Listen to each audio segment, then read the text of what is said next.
Islamic Research Center. مقتدی اور امام دونوں کے لیے ضروری ہے کہ سمع اللہ لمن حمدہ کہے۔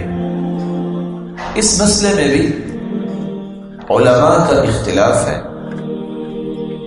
کچھ علماء کا کہنا ہے کہ روایت کے چونکہ الفاظ یہ ہیں کہ اللہ کے رسول سمع اللہ لمن حمدہ کہتے اور ساتھ حکم دیا کہ جب امام سمع اللہ لمن حمدہ کہے تو تم اللہم ربنا لک الحمد کہو،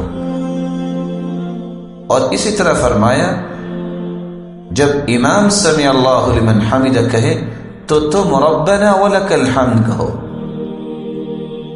اسی طرح فرمایا کہ خود اللہ کے رسول صلی اللہ علیہ وسلم نے جب نماز پڑھائی تو صحابی نے ربنا ولک الحمد کہا، حمدا کثیرا طیبا مبارکا فیہ۔ تو مقتدی جو امام کے پیچھے کھڑا ہے، امام جب سمع اللہ لمن حمدہ کہے گا تو مقتدی سمع اللہ لمن حمدہ نہیں کہے گا، بلکہ ان روایات کی روشنی میں ربنا ولک الحمد، اللہم ربنا لک الحمد، اور تیسری روایت ربنا ولک الحمد حمدا کثیرا طیبا مبارکا فیہ، یہ کلمات ادا کرے۔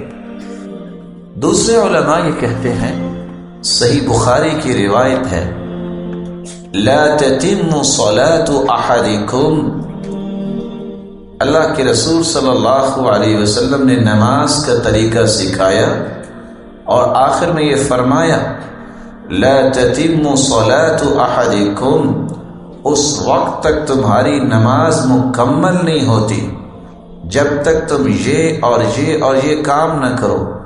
ان کاموں میں آپ نے یہ فرمایا پھر تم کہو سمع اللہ لمن حمدہ ربنا ولک الحمد حمدا کثیرا طیبا مبارکا فیہ۔ صحیح بخاری کی اس روایت کو سامنے رکھتے ہوئے علماء یہ کہتے ہیں نماز نامکمل ہونے کی جو بات ہوئی ہے اس میں ان باتوں کو شامل کیا ہے، تو یہ مقتدی کو بھی کہنا چاہیے۔